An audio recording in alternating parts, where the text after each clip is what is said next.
जोजो किड्स। टीटू बिल्ली को खाने का बहुत ही ज्यादा शौक था। वह रोज किसी ना किसी जानवर का खाना चोरी कर खुद खा जाती।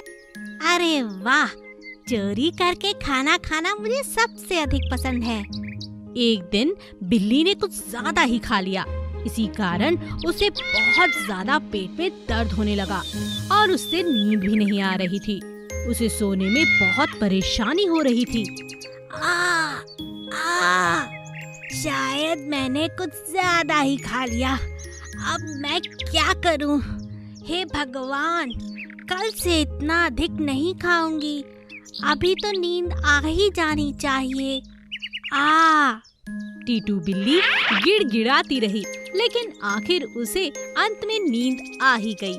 अगले दिन वह सब भूल गई और फिर से बिंगू कुत्ते के घर गई और खाना खाने लगी। वाह, कितना स्वादिष्ट खाना है। चलो इसे सफा चट कर देती हूँ, पूरी रसोई साफ कर देती हूँ। टीटू ने बिंगू का सारा खाना खा लिया। बिंगू कुत्ता उसी समय वहाँ आ पहुँचा। तुम चोरी कर रही हो। तुमने मेरा खाना चोरी करा। ये गलत बात है टीटू।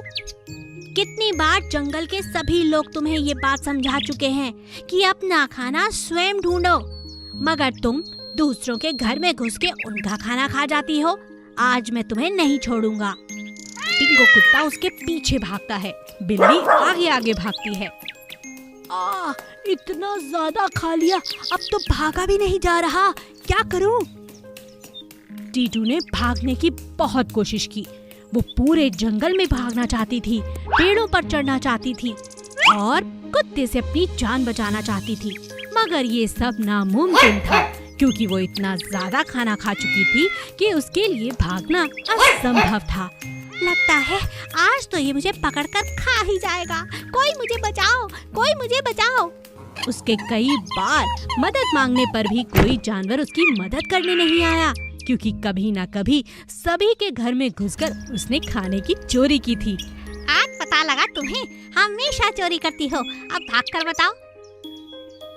अंत में बिल्ली ने हार मान ली और कुत्ते ने उसे पकड़ लिया। आज मैं तुम्हें नहीं छोड़ूंगा, मैं तुम्हें खा जाऊंगा टीटू। बस करो, मुझे माफ कर दो। मैं और नहीं भाग सकती। मुझे माफ कर दो पिंको। मैं आज के बाद कसम खाती हूँ, सच कहती हूँ, किसी का खाना चोरी नहीं करूँगी। मगर मुझे माफ कर दो, मुझे मत खाओ। पिंको उसे माफ कर देता है। पहले भी तुम्हें कई जानवरों ने माफ किया, मगर तुम नहीं मानी। मगर मैं बिल्ली खाना जानता हूँ।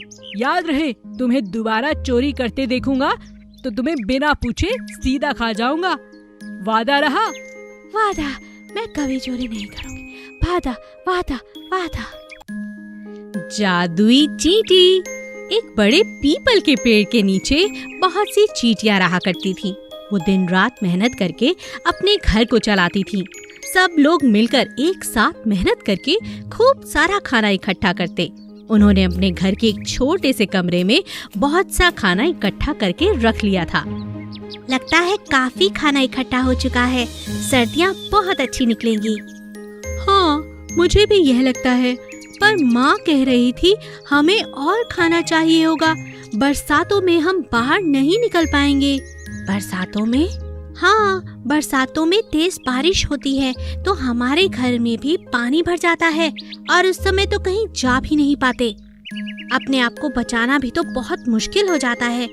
कितनी सारी चींटियां तो बहकर ही मर जाती हैं।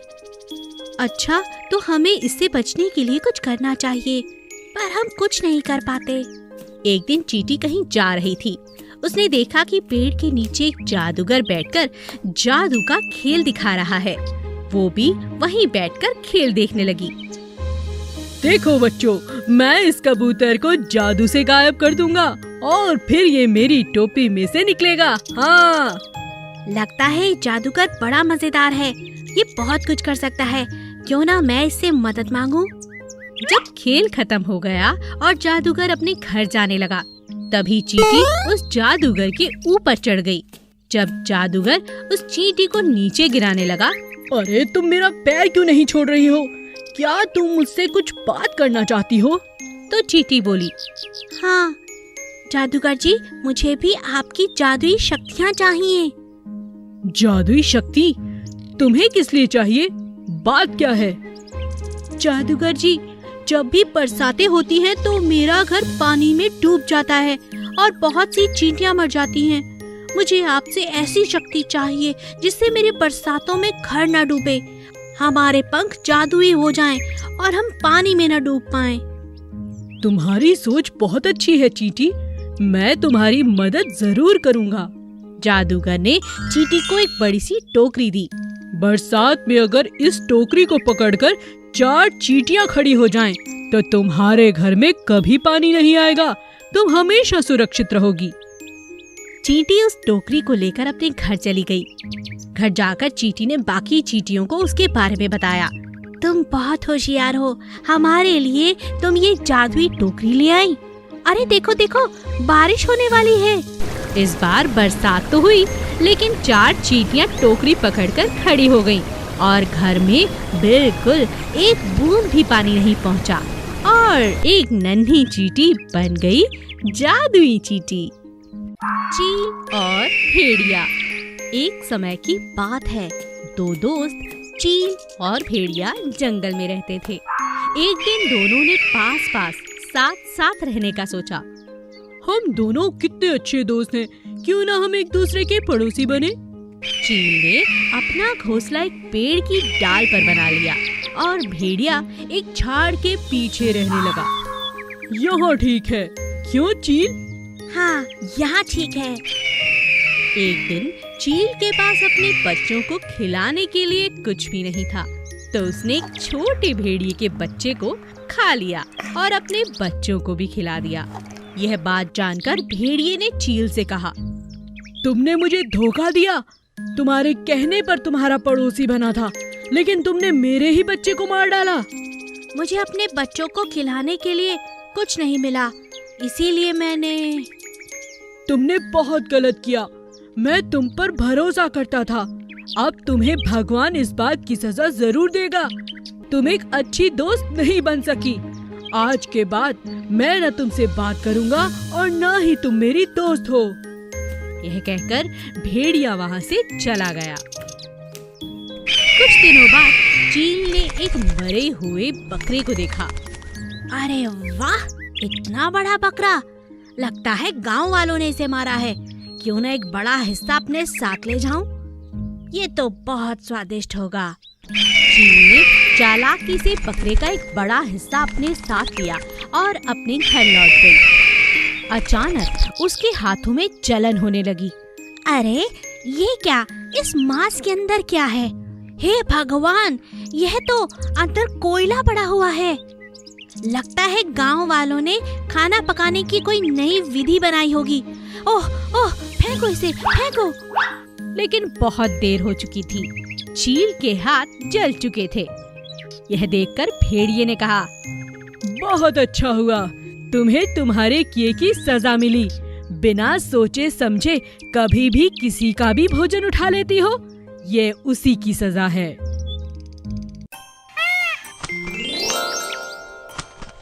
सोने का मोर। एक राजा के महल में एक बहुत ही सुंदर बागीचा था। उस बागीचे में बहुत से मोर थे। वर्षा ऋतु के समय राजा अपने महल में मोरों को नृत्य करते हुए देखता और बहुत खुश होता। एक दिन राजा के दरबार में एक शिकारी आया। महाराज की जय हो, महाराज की जय हो। कहो क्या लाए हो? आज मैं आपके लिए एक ऐसा मोर लाया हूँ जिसे देखकर आप बहुत प्रसन्न हो जाएंगे। ये मोर कोई आम मोर नहीं, सुनहरे रंग का मोर है। मैंने भी कभी पहले ऐसा कोई मोर नहीं देखा। अच्छा, दिखाओ। जब शिकारी ने राजा को मोर दिखाया तो राजा सच में बहुत खुश हुआ। राजा ने उसे इनाम दिया। ये तो बहुत सुंदर है, आज से ये मेरे बगीचे में रहेगा। इसका खास ध्यान रखा जाएगा। बागीचे में सुनहरे मोर को देखकर बाकी मोर हैरान रह गए। ये मोर तो हमसे बहुत अलग है। इसका रंग तो बिल्कुल सुनहरा है। हम तो इतने रंगीन हैं। इसका रंग हमारे जैसा नहीं है। मुझे तो ये पाखंडी लगता है। सुनहरे रंग का कोई मोर हमने तो नहीं सुना, न देखा। सभी मोर उससे दूरी बनाने लगे। सुनहरा मोर उदास रहने लगा क्योंकि बाकी मोर ना तो उसके साथ खेलते थे, ना ही उससे कोई बात करते थे। सुनहरा मोर कभी खुश नहीं रहता और बारिश आने पर नाचता भी नहीं था। एक दिन सुनहरा मोर बीमार पड़ गया। राजवैद्य ने कोशिश की पर वो ठीक ही नहीं हुआ। मुझे सुनहरे मोर के बीमार हो जाने पर बहुत दुख है। सुनहरे मोर के बीमार होते ही बाकी मोर भी बहुत दुखी हो गए। फिर एक एक करके वो सब सुनहरे मोर को मिलने आने लगे। अरे भाई, ये सुनहरा मोर तो बिल्कुल भी घमंडी नहीं है। चलो इससे बात करते हैं। कैसे हो दोस्त? कैसी तबीयत है तुम्हारी? सभी मोर सुनहरे मोर के पास आते और उसका हाल चाल पूछते। कुछ ही दिनों में सुनहरा मोर पहले जैसा हो गया। उसी दिन बहुत वर्षा हुई और सभी मोर एक साथ नाचने लगे। यह सब देखकर राजा बहुत खुश हुए।